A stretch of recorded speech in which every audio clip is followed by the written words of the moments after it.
The first pier to be built along what is now Orange County's 42 miles of coastline was at the mouth of the channel into Huntington Harbor.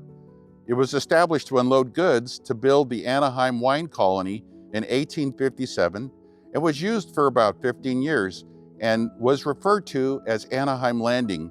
The McFadden brothers would build a wharf in 1888 to handle goods and cargo at the location of the Newport Beach Pier. Orange County residents are familiar with McFadden Avenue as it runs east-west from Huntington Beach to Santa Ana and Tustin. 1 year later, in 1889, Orange County would split off from Los Angeles County, and the McFadden Wharf was recorded as the largest business in the new county at the time. While the city of Los Angeles and its surrounding cities were growing in population, the floodplains of Orange County were being used mostly for farming and was sparsely populated.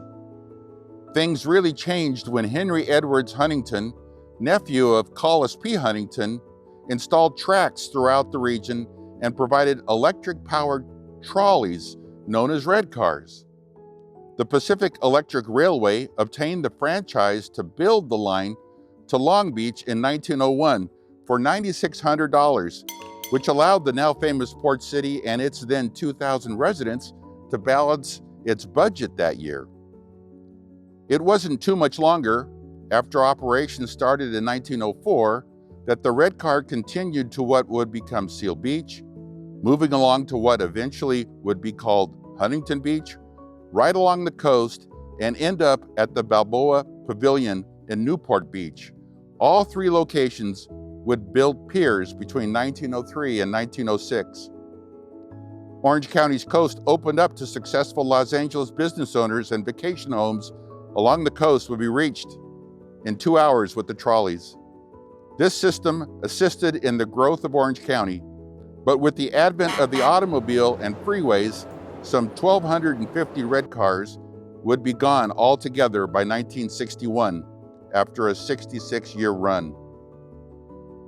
Plenty of locals would use the red cars to go to venues for date nights, dining, shopping, and work, especially during the World War II years. Seal Beach and Huntington Beach would build their main streets directly across from their piers.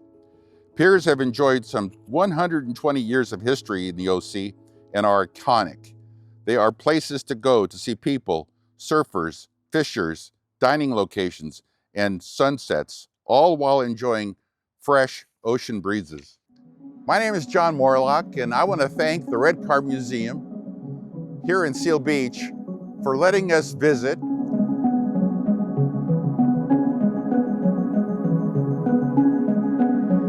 But now let's go see the 5 piers in Orange County that extend out of our coastline and learn about their histories as we enjoy another episode of OC History Hunters.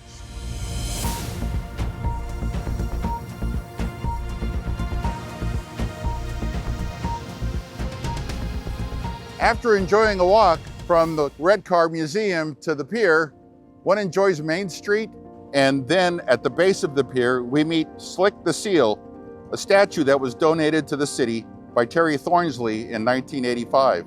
Seal Beach was incorporated in 1915 by a vote of 84 to 14, which should indicate how sparse the population was at the time. And they voted to be named Bay City. Residents in the San Francisco Bay Area were not amused with the selection of the name, and the next year, in 1916, it was changed to the city of Seal Beach. That year, the Jewel City Amusement Company rebuilt the original 1906 pier and formed the Joy Zone, which included the Derby roller coaster from the San Francisco Fair. And like the precursor of Disneyland, they fired off fireworks on the weekends. Sadly, the Great Depression hit in 1929, and in the same year, the Derby was lost to fire. 10 years later, in 1939, the Southern California coast was hit by a strong hurricane.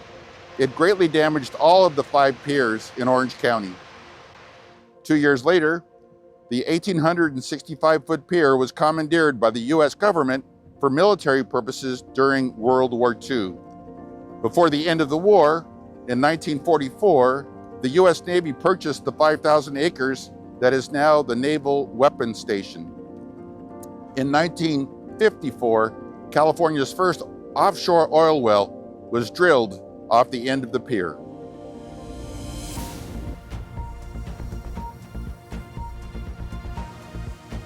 We've now come south and taking the lead from Atlantic City, New Jersey. The idea in 1903 was to be named Pacific City, but in 1909, Huntington Beach incorporated by a vote of 94 to 25, being named after the founder and owner of the red car. His home can be visited in San Marino and is famously known as the Huntington, with its library, art museum, and botanical gardens. The original Huntington Beach Pier was built between 1912 and 1914. In 1930, a 500-foot extension was added, but the two sections separated in the famous earthquake of 1933. 6 years later, the 1939 hurricane tore the extension off. The U.S. Army occupied this pier in 1941 and through the duration of the war, installing a radio station, radar, searchlight, and machine gun emplacements, all necessary due to the possibility of an attack by the Japanese Navy. In 1983, a giant northwest swell damaged this pier and the Seal Beach Pier. You can now understand why the current 1,856-foot pier is a fortress constructed of steel and concrete. In 1989, the Huntington Beach Pier was added to the California Register of Historic Places and National Register of Historic Places.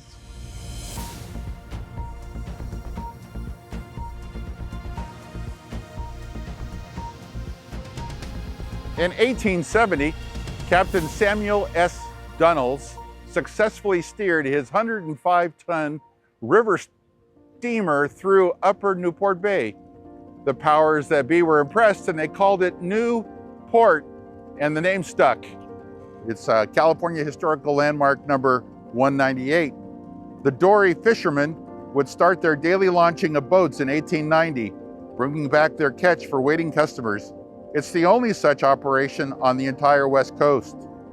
In 1906, the year the Pacific Electric Railroad reached the Balboa Pier and Pavilion, the local residents voted to incorporate the city of Newport Beach by a vote of 42 to 12.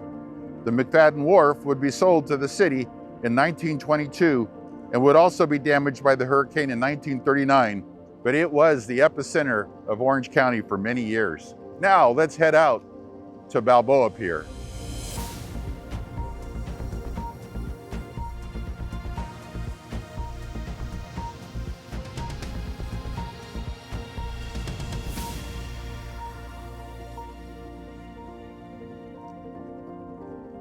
The Balboa Pavilion was built in 1905. It became the southern terminus of the Pacific Electric Railroad in 1906 and would be added to the National Register of Historic Places in 1984. The Balboa Pier was built in 1906 as a real estate development marketing strategy that worked so well that the Newport Bay Investment Company sold its lots within 1 year. The Balboa Ferry was established in 1919 by the Beek family, and the Balboa Inn, designed by Walter Gagesden, architect of the Los Angeles Union Station, opened in 1930, and the Balboa Fun Zone was established in 1936. We're really fortunate today to have Jim Fournier, the author of Tales of Balboa, with us to kind of give us a little more color to this pier, to this area, to the pavilion. So Jim, I'm just curious, how long have you lived here in the Balboa area? I've lived on the peninsula for 46 years. 46 years. Yes. What brought you here? Luck. Luck? Luck. I was looking for an apartment and I saw an ad and I didn't even know Balboa existed. And I came down and I rented the place and I've been here ever since. And you're a professional photographer? Yes, I am. And then you also had a gift shop by the ferry? Yes, I did. I had where I sold my photography. And so how did you get motivated to write a book on Balboa? Well, that's a bunch of little short stories that I had written over a period of time. Part of them for my little newsletter, the Balboa Blab, which is no longer around. And I wrote them also for my website, Tales of Balboa. So I just took all the stories and put them all together into the book. It starts out in 1825 when the Humboldt dropped anchor near where the pavilion is today, covering your earliest history, clear through the modern Balboa today and that. It also has a lot of fun stories about the people in Balboa at the time. Balboa was a fun, real fun town. People really knew how to have fun. An example would be one of the stories I wrote was about Leotis State. He decided to take this lovely young lady. Lee, first off, professed to have the world's worst luck with women. He took this young lady to the Arches restaurant, which is a rather expensive establishment, wined her and dined her. When they got done eating, he paid the check. He went to the restroom to wash his hands. When he came back, the date was gone. She left with the waiter. So how well do you know the story of the Beak family and their ferry? Fairly well. Actually, the ferry was founded in 1905, but it ran a terrible schedule. I didn't show up half the time, so Joe Beak won the contract, and he reduced the fares from 10 cents to 5 cents and put it on a regular schedule, and the family has had it ever since. Yeah. Now the state wants to make the boats have electric engines, go figure. But we had an electric trolley that came all the way down here in 1906. Right. So it's like talking about electric vehicles is nothing new to Balboa. Right. The pavilion, any insights on the pavilion? Did you dance there when you were a young man? No, that's before my time. Okay. The fun zone is sort of going, are they rejuvenating, remodeling, or? They're going to, the latest I've heard, the plans are they're going to level what's here now, start over again. Okay. And it'll all be ground level, no steps to climb to get in. The Pacific Electric Railroad brought you right here so you could buy a summer home, a second home. You lived in Pasadena or LA. You could buy lots on the peninsula for $500. Other things in my book is a lot of fun. Tales of Balboa. It's available on Amazon. Get a copy. You'll enjoy the history and you'll laugh yourself silly at the antics of the people that were down here, like the Balboa Island Scullion Punting Society. Sometimes when someone is so familiar with a location, they call him the mayor of Balboa. Are you the mayor of Balboa? I have been called that. You have been called that? Yes, I have. Great. Well, it has been an honor to talk to the mayor of Balboa. Well, I appreciate it. It's been an honor to be here with you.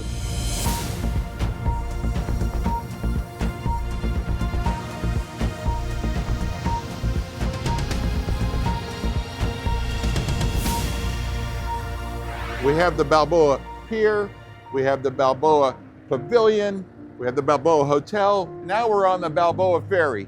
So when I have relatives in town in Orange County, I say, I'm gonna take you on a boat and I'm gonna take you to an island in the Pacific.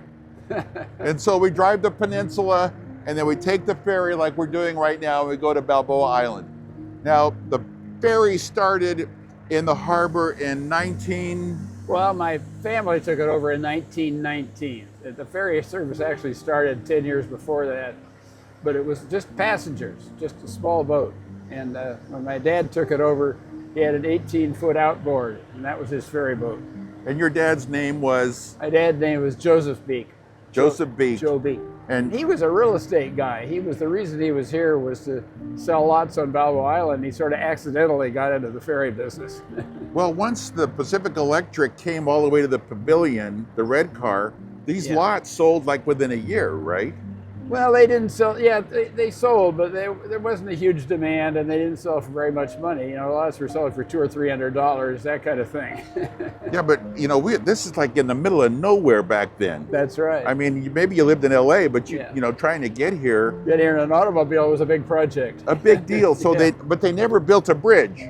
Not until 1914 was the first bridge. Okay, but here, well, you would think maybe some kind of drawbridge or something where boats could come through and you could drive from one side to the other. But the ferry has solved that. Well, the ferry solved that problem. We started carrying cars. They built a ferry that would carry cars a few years later, 1922. And it was a two-way ferry that would go both directions. And they built landings so the cars could drive off and on. And of course, it's just been an evolution since then of larger ferries and more ferries. And so over 100 years, we've got you've got 3 boats, three ferries, and in the summer, I'm sure all 3 run. Oh yeah, we carry over 1.5 million people in a year. Well, I would think that everyone in Orange County has been on the ferry. I mean, well, I don't know if it's everyone, but well, can you tell a lot of people? Can you tell who's a tourist and who's a regular? Are there commuters? Do you have like a frequent flyer card? We do. We have a card that for commuters, okay, for automobiles, and I'd say probably half of our business is commuters and people that have a reason to ride the ferry, and the other half is people that are just for the ride, or tourists that just want to see the harbor, that kind of thing. So Pacific Coast Highway is, compared to when your dad took over, was just barely starting. I mean, it didn't get finished till like 1928, 29. Yeah, right. Yeah, something like that. Yeah. There was no Pacific Coast Highway. To get here by car, you had to come down through Santa Ana and down Palisades Road, which is now the Back Bay Drive, and that's the way you got here. So it was probably a good 2 hours from Los Angeles to get down here. Yeah. So how did you keep the contract? Well, it's a franchise from the city of Newport Beach, and we lease the street ends from the city of Newport Beach. And I don't think anyone else ever came along that had ferry boats that wanted to operate here, so it's been kind of an automatic that we get the lease renewed. Okay, so you never had a bidding contest? No, not really. Oh no. My goodness. Okay. And so you get to hire all kinds of kids? Yeah, it's a wonderful place for kids to work, for young people to work, and our deckhands are mostly school kids, and of course we have licensed captains. We have to have captains have to all be licensed by the Coast Guard, and we've got a great group of captains right now. We're doing great. Super. So we had a massive hurricane in 1939. Yes. Could you share a little bit? Well, I was only about 5 years old, but I do remember it pretty well. The thing I remember best was there was surf in the bay. I mean, the winds were so strong. There were waves breaking on the beach on Balboa Island. Okay. And there was a big, beautiful yacht here called the Paragon. It was owned by William Bartholomew. And he tried to come in the harbor entrance during that storm. Ended up broaching and hitting one of the jetties, knocked a hole in the boat, and it came on into the bay and sunk. And I was very impressed with that because I was familiar with the boat. Oh my. But it kind of damaged severely every pier along the coast. Yeah. And so the pier for Newport Beach, it was like a wharf, like McFadden Wharf, and so it was more industrial. Yes. Right? Yes. And so do you remember any of that time period? I think it survived the hurricane more or less, but the Balboa Pier was pretty much destroyed by the surf was huge that came with that hurricane. And it was in the harbor entrance here, the waves are breaking clear across the harbor entrance. Oh my goodness. So we call it sometimes where there's a swell. So Huntington Beach Pier has suffered a lot of damage with swells. Yes. But now it's like a fortress, and it's concrete and steel, and should survive any kind of weather incident, other than maybe an earthquake. Well, I think the Balboa Pier is a lot stronger than it was then also.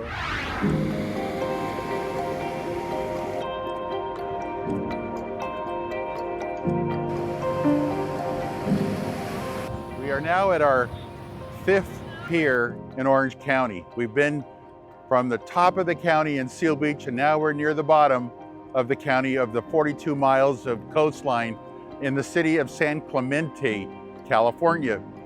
There was a 6th pier called the Aliso Pier, but it took a pretty hard swell and was destroyed. And because of the county bankruptcy in 1994, it was never rebuilt, and it was torn down in 1999. But here, we have a little more recent history would be a better way to describe it. Ole Hansen purchased this property and wanted to develop it. So he used the same technique that was used with the Balboa Pier. He built a pier for marketing purposes, and obviously it was quite successful. He even built his home overlooking the pier just up the hill from where I'm standing. So the little trivia about this pier is that when the city incorporated in 1928 as well, it was a vote of 104-0. It was unanimous. So Little San Clemente was formed, and it was named after the island behind me that you can barely see, known as San Clemente Island, which is just south of Catalina Island. So the community has been having a lot of fun. It will have its centennial in about, well, in 2028. So it has a lot to celebrate. It has a San Clemente Day every year, celebrating its anniversary. And it is a glorious pier, as you can see from behind me. And it also has the Amtrak train tracks that run adjacent to it. And you can even hear the bells or the horns from the Amtrak as I'm speaking. So it's a wonderful little community. You can do Orange County's piers in a day. We encourage you to get on board. Here she comes. Here she comes.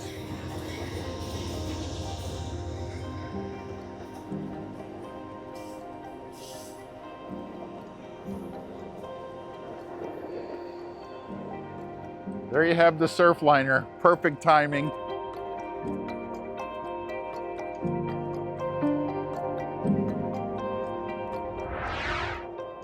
So we're here today at Casa Romantica, which overlooks the San Clemente Pier, and we're Ruth Denault, who is on the board. In fact, you're chairman of the board of this nonprofit, and she moved into San Clemente in 1953.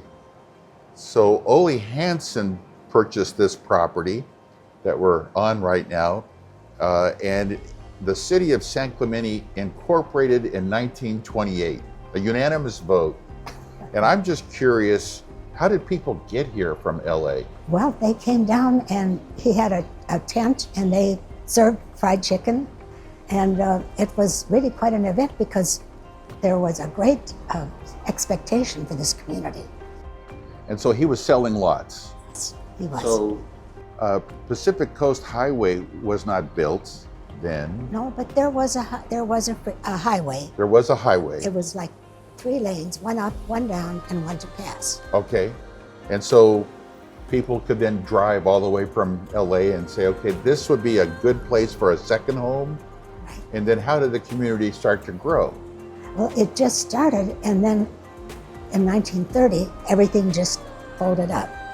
And the town went practically to sleep. And there were a few people here, but nothing much was built until after World War II. World War II was the beginning of it. Okay. And so Ole built this home overlooking the pier he built, obviously as an icon for people to, hey, let's go to the pier to fish or whatever. Yeah. Why did he build this here? How did it? Well, I think he liked the view, and this was going to be like the centerpiece of the community. And we have piers in Huntington Beach and in Seal Beach, but you get off the pier and you're on Main Street. We don't have a main street here in San Clemente. Well, we have Del Mar, which is kind of a main street. Okay. But it's kind of windy, and so yeah, we had to follow the canyons here. I want to thank you, Ruth, for taking us to Casa Romantica, which overlooks the San Clemente Pier. This is a place you'll want to visit as you look for an opportunity to enjoy Orange County. Come down to the southern part and enjoy San Clemente, the pier, the restaurants, and Casa Romantica. Thank you for joining us. My name is John Moorlach, and it was fun to have you with us.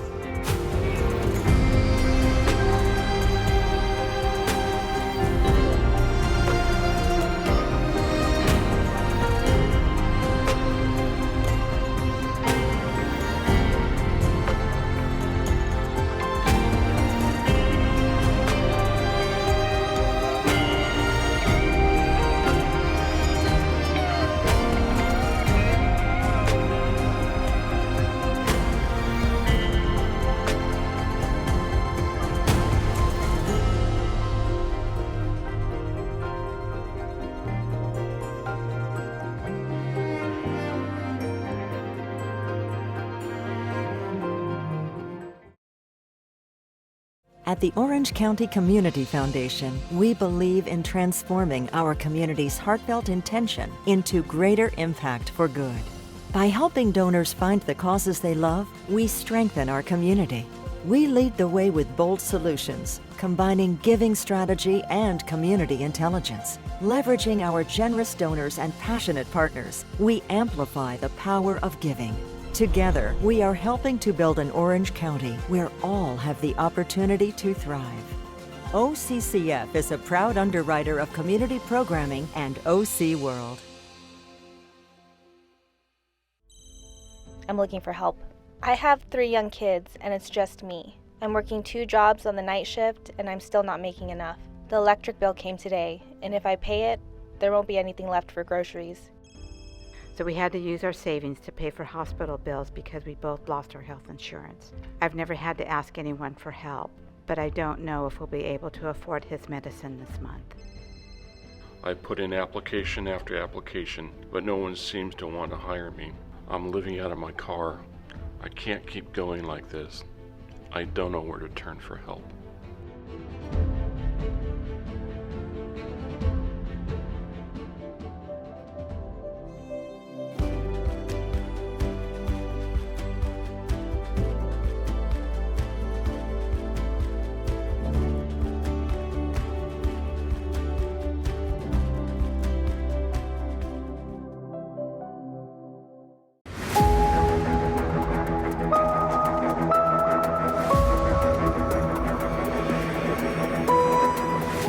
Santiago Canyon College is an innovative learning community in Orange, California, with more than 260 certificate and degree programs. Santiago Canyon College is a proud sponsor of community programming and OC World.